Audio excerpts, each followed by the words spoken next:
Welcome to the Slop Temple. We pray this video helps. You start by securing the essentials. Make sure you are listed as owner in Google Business Profile and that you can sign in. Next, collect evidence that proves your physical presence and operation, recent utility bills, business license, high-quality photos of signage, and website pages showing address.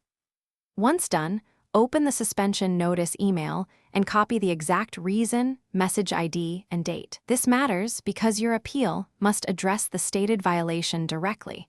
Otherwise, Google will reject it quickly. Now you prepare the formal appeal. Sign into the same account, open the reinstatement form, and paste the message ID from the suspension email. That links your appeal to the case.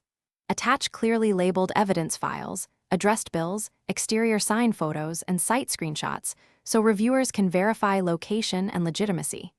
Explain exactly what you changed or fixed in the profile and why those fixes prevent future violations. Make sure to update category, hours, and business name before hitting submit. Finish by monitoring email and the support console.